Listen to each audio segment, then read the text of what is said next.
Morning sun rays filtered through the cracks in the walls, illuminating the small, dilapidated apartment where Jason, a lower-class worker, resided. The constant hum of the nearby factories accompanied the dim light, a disheartening reminder of his place in this unforgiving world. As he prepared breakfast from the meager ingredients bought from the local market, he couldn't help but notice the unusual odor emanating from the food. But with no food safety regulations, this was a risk he had to take every day. In the crowded rideshare, Jason felt like cattle being herded to the slaughterhouse. The toll booths along the way were a constant reminder of his limited choices. He watched the wealthy glide by in their sleek private vehicles, unburdened by the financial constraints that choked his dreams. Work was a never-ending cycle of back-breaking labor and grueling hours, with no labor laws to protect him.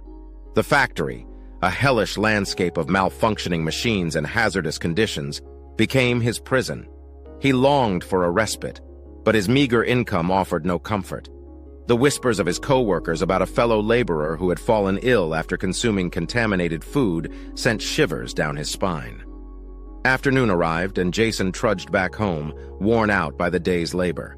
His only solace was visiting his friends or family, who, like him, were trapped in this dismal existence. With no public parks or recreational facilities, their gatherings were their only escape from the suffocating reality. He picked up his children from their subpar private school, cursing the society that had condemned them to a life of limited opportunities and dreams. The school's resources were meager, and the teachers seemed to be as lost as their pupils. He wondered if his children would ever escape the vicious cycle of poverty that ensnared them. As the evening approached, Jason prepared a modest dinner for his family, his hands trembling with the knowledge that the food could bring them harm.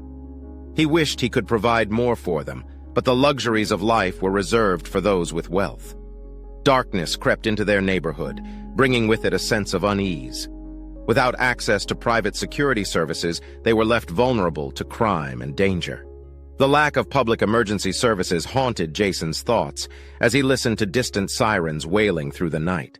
They huddled together in their cramped living room, engaging in simple games and conversations to pass the time.